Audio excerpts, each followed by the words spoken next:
यह बताया गया कि हम सब केवल आनंद ही चाहते हैं।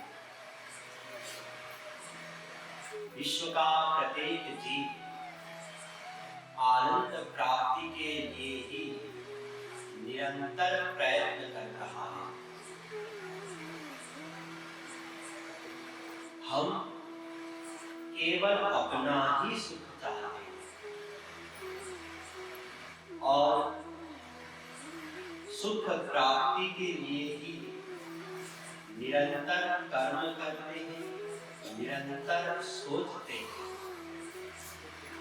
अगर सुख के अलावा कोई कुछ और भी चाहता हुआ दिखाई पड़ता है तो उसका भी अंतिम प्रयोजन, अंतिम लक्ष्य सुख प्राप्ति ही है। सुख को छोड़ करके कोई भी दुख नहीं चाहता है। सुख चाहना यही हम सब का सनातन धर्म है। आप लोग सनातन धर्म सुनते आ रहे हैं। हमारा धर्म क्या है? सनातन धर्म है। देखिए, धर्म ऐसा होता है,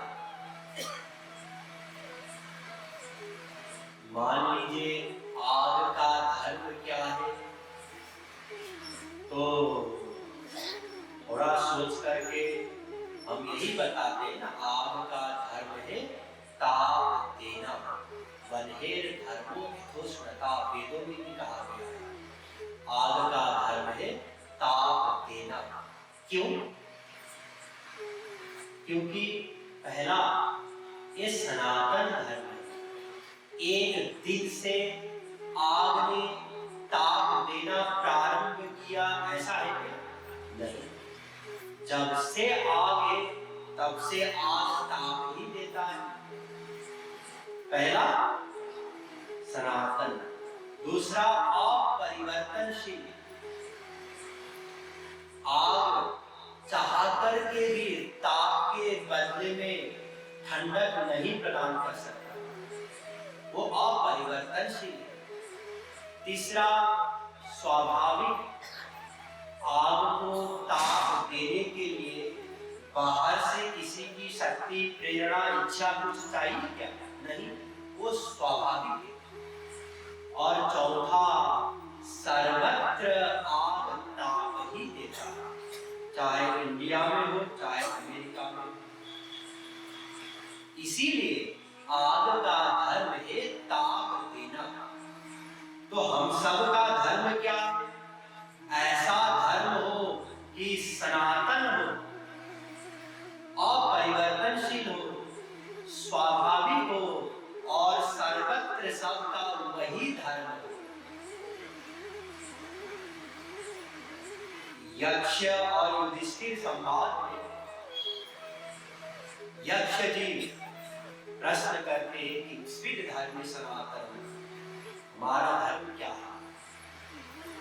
युधिष्ठिर जी महाराज उत्तर देते हैं सनातनोऽमृतो धर्म। सनातन धर्म है अमृत चाहना। अमृत मतलब आनंद को चाहना, भगवान को चाहना। हम सब आनंद ही चाहते हैं ना, यही हम सब का सनातन धर्म है, आनंद चाहना। मजबूर है हम आनंद को छोड़ करके दुख को अपना लक्ष्य नहीं मान सकते। और कैसा आनंद, कैसा सुख चाहते हैं हम? हमने समझा, जाना वेदों से कि हम अनंत मात्रा का सुख चाहते हैं, प्रतिक्षण बढ़ने वाला सुख चाहते हैं और सदा को रहने वाला सुख चाहते हैं। ये तीन लक्षण है आनंद का, आप लोग भूलिएगा नहीं। अनंत मात्रा का, प्रतिक्षण बढ़ने वाला और सदा को रहने वाला, ऐसा आनंद हम सभी चाहते हैं। और ऐसा आनंद मिले, इसी के लिए प्रयत्न कर रहे हैं। लेकिन अनादि काल से निरंतर प्रयत्न करने पर भी आज तक वो अनंत सुख नहीं मिला। क्योंकि अगर मिला होता कभी तो अब तक रहता, है ना। आनंद का तो नेचर ही है बढ़ते रहना, सदा को रहना। अगर कभी भी मिला होगा, सोई सुख लवलेश बारिक जिन सपने लग्यो, ते नहीं गण ही खगेश ब्रह्म सुख ही सज्जन सुमति। तुलसीदास जी महाराज कह रहे कि अगर सपनों में भी एक बार वो दिव्य भगवान वाला सुख मिल जाता तो हमको कुछ और चीजों की जरूरत ही नहीं पड़ती, कोई और कामना ही नहीं रहता हमारा। इसलिए आज तक वो अनंत मात्रा वाला उमा वाला सुख नहीं मिला, सीमित सुख मिला। वो सीमित सुख भी घटता गया, समाप्त हो गया और हम बार बार दुखी हुए, हो रहे हैं और होंगे भी अगर वो वास्तविक सुख को प्राप्त नहीं करेंगे। वेदों से ही हमने जाना कि वास्तविक सुख भगवान ही है, भगवान ही आनंद है। इसीलिए भगवान को प्राप्त करके ही हम सुखी हो सकते हैं। अगर धनी बनना है तो धन प्राप्त करना होगा, ज्ञानी बनना है तो ज्ञान प्राप्त करना होगा। इसी प्रकार अगर सुखी होना है तो सुख प्राप्त करना होगा। सुख प्राप्त करना होगा मतलब भगवान को प्राप्त करना होगा, क्योंकि भगवान और सुख पर्यायवाची। तो भगवान को कैसे प्राप्त करेंगे, क्या उपाय है भगवान को प्राप्त करने का? तो वेदों से ही जाना कि भगवान तो पहले से ही प्राप्त है, हमारे पास ही है, अंदर ही है, बाहर भी है, सर्वत्र है। इसलिए कहीं बाहर से प्राप्त नहीं करना है, केवल जानना है। जैसे ही हम जानेंगे भगवान को, तत्काल भगवान मिल जाएंगे, तत्काल वो अनंत आनंद मिल जाएगा। इसलिए भगवान को जानना होगा।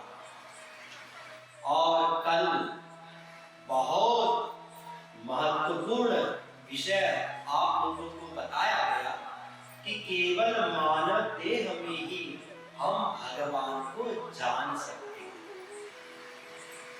इसीलिए ये मानव देह बहुत इंपॉर्टेंट है। स्वर्ग के देवता लोग भी मानव देह चाहते हैं, प्रार्थना करते हैं भगवान से कि हमें भी मानव बना दो, लेकिन उनके लिए भी मानव देह मिलना दुर्लभ। ऐसा दुर्लभ निधि धन हम सबको प्राप्त है, ये मानव देह। अगर इस मानव देह का हम सही सही सदुपयोग करेंगे तो हम भगवान को जान सकेंगे, प्राप्त कर सकेंगे। लेकिन अगर हम मानव देह को केवल साधारण प्रयोजन के लिए, जो कि कल बताया गया था, साधारण प्रयोजन मतलब जैसे एक व्यक्ति को पारस मणि मिला था, उससे वो चटनी पीस रहा, प्रयोग तो कर रहा था, उसका उपयोग कर रहा था पारस मणि का, लेकिन बहुत निम्न कोटि का प्रयोजन, बहुत निम्न कोटि का उपयोग कर रहा था। उसी प्रकार केवल शादी पढ़ने के लिए, पैसा कमाने के लिए, शादी के लिए, बच्चे पैदा करने के लिए, उनको पढ़ाने के लिए, पढ़ाने के लिए ही इस मानव देह का उपयोग करेंगे तो अत्यंत निम्न कोटि का उपयोग होगा। इससे कुछ भी नहीं मिलेगा, खाली हाथ जाएंगे। और जिसके लिए यहाँ परिश्रम कर रहे हैं सब छूट जाएगा। आज तक कोई भी ऐसा नहीं हुआ जो अपने साथ सब कुछ लेके गया,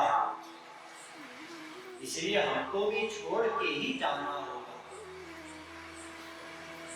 इसलिए मानव देह का सही सदुपयोग यही है कि हम भगवान को जानने की चेष्टा करें, साधना करें। और ऐसा ना सोचे कि ठीक है करेंगे, जब 60 साल के हो जाएंगे तब करेंगे।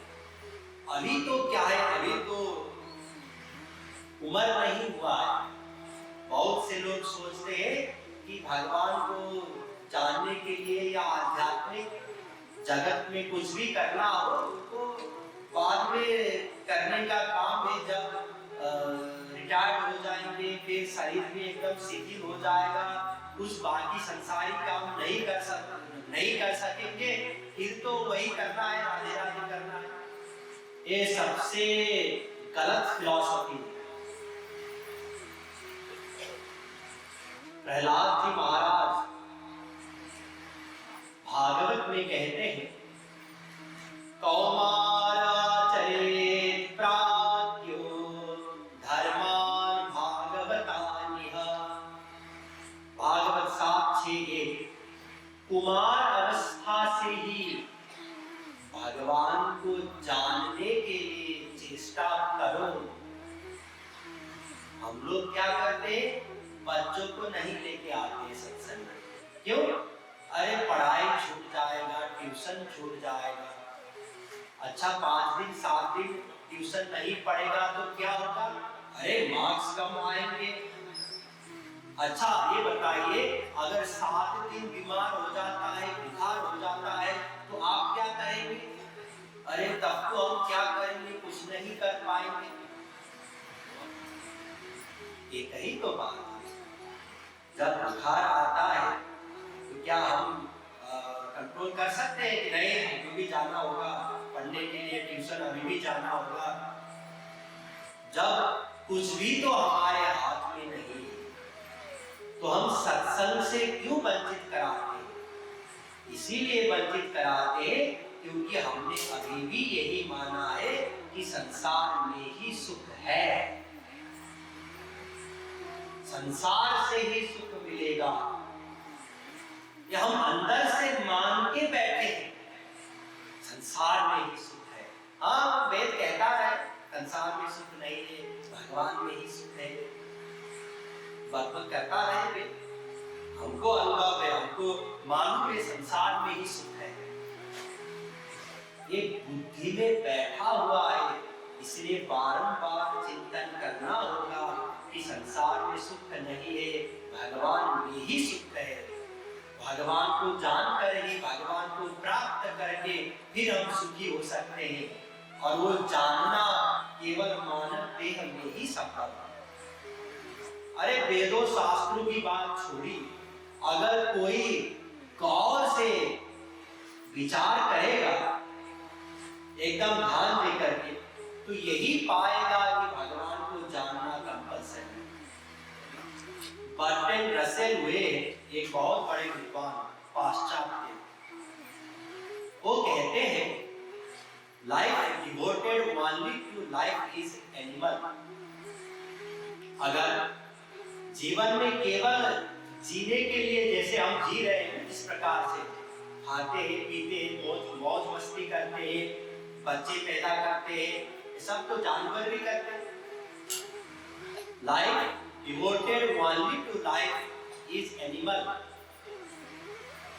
incapable of preserving man from weariness and the feeling that all is vanity.